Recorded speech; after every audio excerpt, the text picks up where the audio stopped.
बदले की मांग जोर पकड़ रहे और इसी बीच में एक बड़ी खबर आपको देते हैं। आर्मी चीफ उपेंद्र द्विवेदी श्रीनगर पहुंच गए, कश्मीर पहुंच गए हैं। सेना प्रमुख जनरल उपेंद्र द्विवेदी का दौरा बहुत महत्वपूर्ण, पहलगाम हमले के बाद से ये उनका दौरा है, जहां पर वो अधिकारियों के साथ सुरक्षा समीक्षा करेंगे, स्थिति के बारे में जायजा भी लेंगे। मीर फरीद हमारे संवाददाता इस पर अपडेट देंगे। मीर फरीद, इस समय क्या कुछ कर रहे हैं जनरल उपेंद्र द्विवेदी?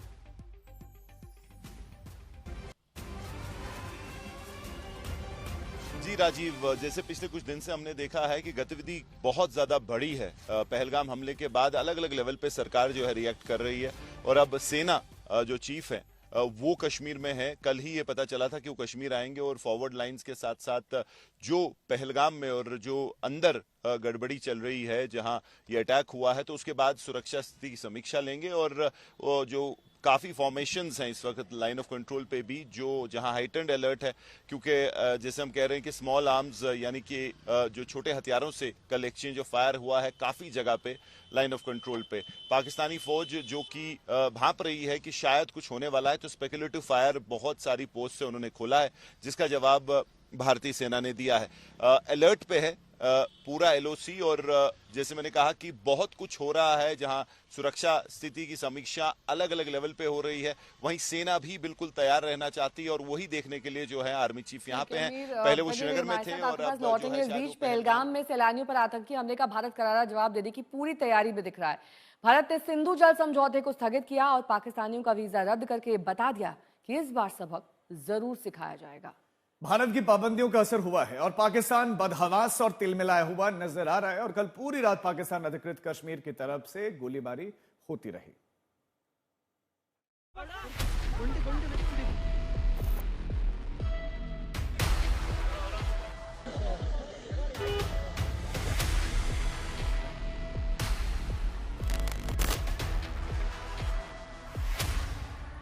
पहलगाम में निहत सैलानियों के नृशंस हत्या पर देश क्या सोचता है, ये प्रधानमंत्री नरेंद्र मोदी ने अपने 2 टूक चेतावनी में साफ कर दिया है।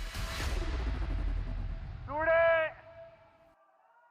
from the soil of Bihar, I say to the whole world,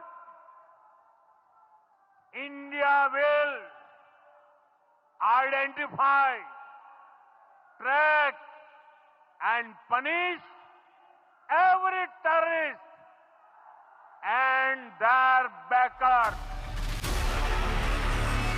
PM Modi ने यह भी साफ कर दिया कि आतंक की बची कुछ इस जमीन को मिट्टी में मिलाने का समय आ गया है। ये हमला किया है उन आतंकियों को और इस हमले की साजिश रचने वालों को उनकी कल्पना से भी बड़ी सजा मिलेगी। सजा मिलकर के रहेगी।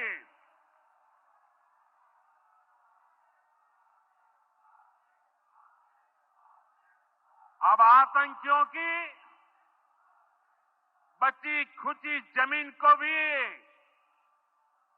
मिट्टी में मिलाने का समय आ गया है। पीएम मोदी के इस पैगाम ने पाकिस्तान को खौफ से भर दिया है। शहबाज शरीफ की सरकार को जैसे पैनिक अटैक आ गया है। पाकिस्तानी सेना के हाथ पांव फूलते दिख रहे हैं, उसकी बदहवासी साफ साफ दिखने लगी है। खबर है कि एलओसी पर पूरी रात पाकिस्तान की सेना अंधाधुंध फायरिंग करती रही। पाकिस्तान की तरफ से ऐसी फायरिंग लंबे अरसे के बाद देखी गई। वेस्टर्न कमांड के हवाई क्षेत्र में पूरी रात पाकिस्तानी एयरफोर्स के विमान गश्त करते रहे। कामरा एयरबेस पर रात भर युद्धक विमानों की गतिविधियां देखी गईं। पीओके में JF-17 थंडर विमानों की भी उड़ानें देखी गईं। जब से पहलगाम हमले पर पीएम मोदी का सख्त संदेश आया है, पाकिस्तान की पूरी हुकूमत हिल सी गई है। शहबाज शरीफ सरकार को आनन फानन में राष्ट्रीय सुरक्षा परिषद की बैठक बुलानी पड़ी और रक्षा मंत्री हमेशा की तरह कैमरे के सामने गीदड़ भभकी देते दिखे। मैं इसमें स्पेकुलेट करके इस सिचुएशन में कोई ऐसी चीज जो है इंट्रोड्यूस नहीं करना चाहता जो इस मेरे कमेंट की वजह से कोई जो है सिचुएशन में कोई ऐसी चीज इंट्रोड्यूस हो जो नहीं होनी चाहिए। इसलिए मैं मुहतात रह के कमेंट कर रहा हूँ। जो इंडियन मीडिया जो कह रहा है या वो जो भी सोच रहे हैं, फिलहाल तो कह रहे हैं और सोच रहे हैं लेट्स होप कि कोई इस किस्म का गैर जिम्मेदाराना जो है वो कदम ना उठाएं। जाहिर है पाकिस्तानी हुकूमत का हलक सूख रहा है। भारत की तरफ से करारे जवाब की कल्पना से उनकी कपकपी छूट रही है। डरे सहमे पाकिस्तान ने सीमा पर मिलिट्री मूवमेंट तेज कर दी है। एयरबेस पर तैनाती बढ़ा दी है। 18 युद्धक विमान रावलपिंडी, लाहौर में तैनात कर दिए गए। 20 fighter jet squadron high alert पर हैं। अरब सागर में वॉर एक्सरसाइज शुरू कर दी गई है। डर के मारे रडार सिस्टम को एक्टिवेट कर दिया गया है। पाकिस्तान की दहशत का अंदाजा इसी से लगाया जा सकता है कि एक दिन के भीतर सुरक्षा मामलों की सबसे बड़ी कमेटी की बैठक हुई। जनरल मुनीर को तीनों सेनाओं की कमांडर के साथ इमरजेंसी बैठक करनी पड़ी। एयर चीफ मार्शल को खुद ऑपरेशन बेस पर जाकर मोर्चा संभालना पड़ा, लेकिन इन सब का अब कोई फायदा नहीं। पाकिस्तान की तबाही की स्क्रिप्ट लिखी जा चुकी है। अशरफ वानी, श्रीनगर, आज तक।